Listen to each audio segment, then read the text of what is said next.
Hi friends, welcome to Sugi Mango Kitchen. இன்னைக்கு நம்ம பழைய பொருட்களை வச்சு எப்படி நமக்கு தேவையான புது பொருளா மாத்திக்கலாம் அப்படிங்கறத தான் பார்க்க போறோம்.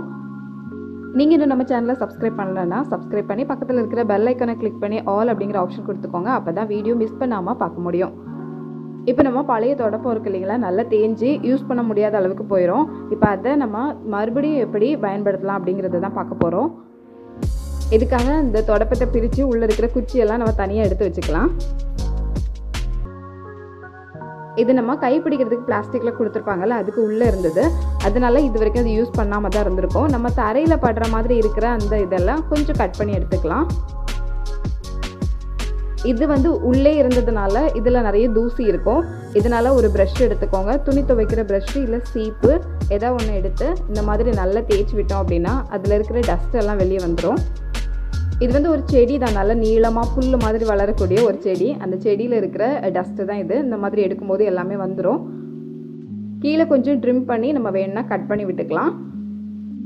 அப்போ நல்லா நீட்டாக இருக்கும். இதை 2 விதமாக நான் பயன்படுத்தலாம் இருக்கேன். அதனால 2ஆக பிரிச்சுக்கலாம். ஒரு பகுதி ஜன்னல் துடைக்கிறதுக்காக, இன்னொன்று ஒட்டடை அடிக்கிறதுக்காக வச்சுக்கலான் இருக்கேன். நம்மக்கிட்ட பழைய கட்டப்பை குச்சி இருக்கும் இல்லைங்களா, அந்த குச்சிக்குள்ளே தான் இதை சொருகி வச்சுட்டு இருக்கிறேன். இதை சொருகி வைக்கவும் கரெக்டாக அது உள்ளே ஃபிட் ஆகிடுச்சு. தனியாக நான் ரப்பரோ இல்லை டேப்போ எதுவுமே போட்டு ஒட்டி வைக்கல. உங்களுக்கு அது சரியாக அதில் பொருந்தலை அப்படின்னா டேப்பை போட்டு ஒட்டிக்கோங்க. ஆனால் இது கரெக்டாக இருந்தது. இந்த கட்டப்பை குச்சிக்கு உள்ளே இந்த மாதிரி ஒவ்வொன்றா எடுத்து நம்ம நல்லா சொருகி வச்சுக்கலாம். ஒரு 10-12 சொருகவும் கரெக்டாக இருந்தது. பார்க்குறதுக்கு ரொம்ப அழகாக இருக்குல்ல. இப்போ இதை நம்ம யூஸ் பண்ணி பார்க்கலாம். பேலன்ஸ் இன்னும் நிறைய இருக்குது. இதை ஒரு பெரிய குச்சி கிடச்சதுன்னா அதில் நல்லா கெட்டி வச்சு நம்ம ஒட்டடை அடிக்கிறதுக்கு யூஸ் பண்ணிக்கலாம். இப்போ சின்னதாக ரெடி பண்ண இந்த தொடப்பத்தை வச்சு நம்ம ஜன்னல் தொடச்சி பார்ப்போம். இந்த மாதிரி ஜன்னலில் இருக்கிற டஸ்ட்டெல்லாம் எடுக்கிறதுக்கு இது ரொம்ப யூஸ்ஃபுல்லாக இருக்கும். ரொம்ப குட்டியாக இருக்குல்ல, ரொம்ப ஈஸியாக டஸ்ட்டெல்லாம் வந்துடும். சின்ன சின்ன செல்ஃபெல்லாம் க்ளீன் பண்ணுறதுக்கு கூட இதை நம்ம வச்சுக்கலாம். அடுத்து நம்ம தூக்கி போடுற லைசால் பாட்டிலை எப்படி யூஸ் பண்ணலான்னு பார்க்கலாம். இது இந்த மாதிரி 2ஆக கட் பண்ணி எடுத்துக்கலாம். எப்படி அப்படின்னா இந்த மாதிரி தான். ஸோ இந்த மாதிரி ஃபிக்ஸ் பண்ணும்போது இப்படி வரும். அந்த மேலே இருக்கிற பகுதியை அப்படியே தனியாக எடுத்துக்கோங்க, கீழே இருக்கிறத அப்படியே எடுத்துக்கோங்க.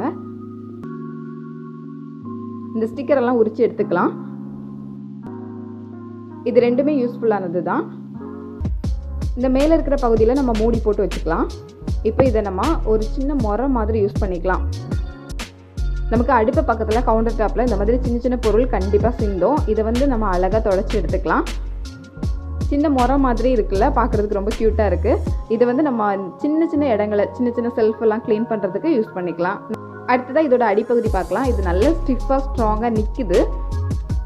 எந்த சப்போர்ட்டும் இல்லாமல் அப்படியே நிற்கிது. அதனால் இதை பல விதங்களில் பயன்படுத்திக்கலாம். இந்த மாதிரி ஸ்பூன் போட்டு வச்சுக்கலாம். பாத்ரூமில் ப்ரஷ் போட்டு வைக்கிறதுக்கு யூஸ் பண்ணிக்கலாம். இந்த மாதிரி கேஸ் ஆன் பண்ணுற லைட்டு, பீலர், கத்தி இந்த மாதிரி விஷயங்கள் போட்டுக்கலாம். எல்லாத்துக்குமே நல்லா ஸ்ட்ராங்காக நிற்குது.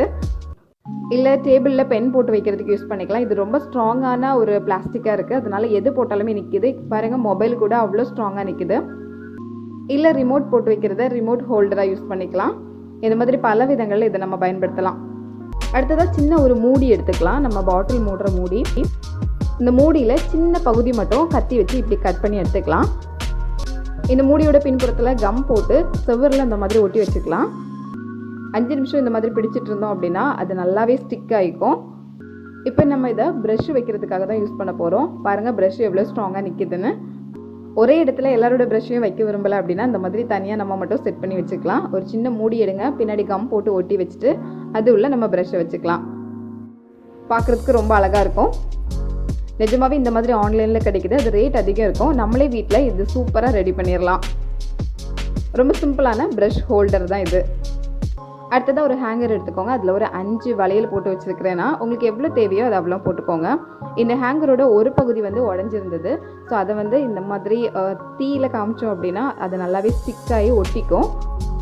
இந்த உடஞ்சிருந்த ஒரு பகுதி வழியாக தான் அவ்வளோ வளையலையும் உள்ளே போட்டு விட்டுருக்கோம். இப்போ இந்த பிளாஸ்டிக் தீயில் உருகும் போது அப்படியே 2ஐயும் ஜாயின் பண்ணி விட்டோம்னா அப்படியே ஒட்டிக்கும். இதே நம்ம நம்ம சுடியோட ஷால் எல்லாம் போடுறதுக்கு யூஸ் பண்ணிக்கலாம். ஹோல்டர் சூப்பராக இருக்குல்ல. ஸ்கார்ஃப் இதெல்லாம் கூட போட்டு வச்சுக்கலாம். பார்க்குறதுக்கு ரொம்ப அழகாக நீட்டாக இருக்கும். எடுக்கிறதுக்கு ரொம்ப ஈஸியாக இருக்குது. நம்மக்கிட்ட பழைய வளையல், ஹேங்கர் இதெல்லாம் இருக்கும் கண்டிப்பாக. இதை வந்து தூக்கி போடாமல் இந்த மாதிரி ஒரு ஆர்கனைசராக யூஸ் பண்ணிக்கலாம். நம்ம பீரோவில் கூட ஒரு கிளிப் மாட்டி அதில் தொங்க விட்டுக்கலாம். ஓகே ஃப்ரெண்ட்ஸ், நம்மளே உருவாக்குற சின்ன சின்ன ஆர்கனைசர் தான் பார்த்தோம். இந்த வீடியோ உங்களுக்கு பிடிச்சிருந்தா லைக் பண்ணுங்கள், உங்கள் ஃப்ரெண்ட்ஸ் கூட ஷேர் பண்ணிக்கோங்க.